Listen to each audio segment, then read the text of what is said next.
Hello friends, welcome back to Sarbath kid channel. இன்னைக்கு Kumbakonam special Kumbakonam Kadapa எப்படி வைக்கிறதுன்னு பார்த்துடலாம்.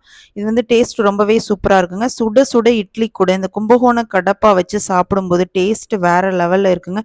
இப்போ வாங்க ஒரு சூப்பரான கும்பகோணம் கடப்பா எப்படி வைக்கிறதுன்னு பார்த்துடலாம். அதுக்கு முன்னாடி நம்ம சேனலை மறக்காமல் சப்ஸ்கிரைப் பண்ணிக்கோங்க. கூடவே பெல் ஐக்கானையும் கிளிக் பண்ணிக்கோங்க.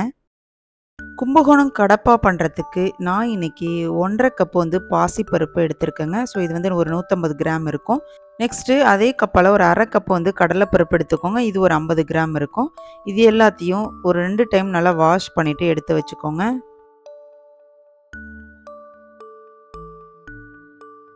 நெக்ஸ்ட்டு கடப்பா பண்ணுறதுக்கு காய்கறிகள்லாம் நல்லா கட் பண்ணி வச்சுருக்காங்க. 2 உருளைக்கிழங்கு, ஒரு பெரிய கேரட்டு, கொஞ்சம் பீன்ஸு, ஒரு 3 கத்திரிக்காய், 2 பெரிய வெங்காயம், 2 தக்காளி. இது ஒரு சைடு இருக்கட்டும்.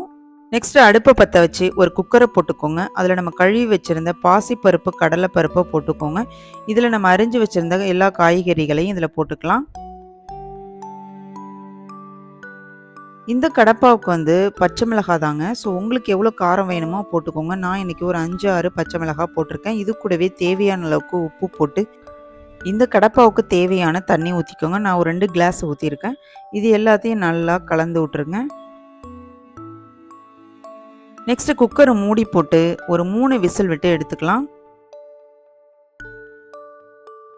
3 விசில் வந்துருச்சுங்க. இப்போ குக்கர் ப்ரெஷர்லாம் போனதுக்கப்புறம் ஓப்பன் பண்ணி பார்த்துடலாம். இப்போ காய்கறி அந்த பருப்பு எல்லாமே நல்லா குழஞ்சி வந்திருக்குங்க. இது ஒரு சைடு இருக்கட்டும். இப்போ வந்து ஒரு மிக்சிங் பவுல் எடுத்துக்கோங்க. அதில் ஒரு 2 டேபிள் ஸ்பூன் வந்து கடலை மாவு சேர்த்துக்கலாம். இப்போ இந்த கடலை மாவை நல்லா கட்டிகள் இல்லாமல் நல்லா தண்ணியாக கரைச்சிக்கோங்க.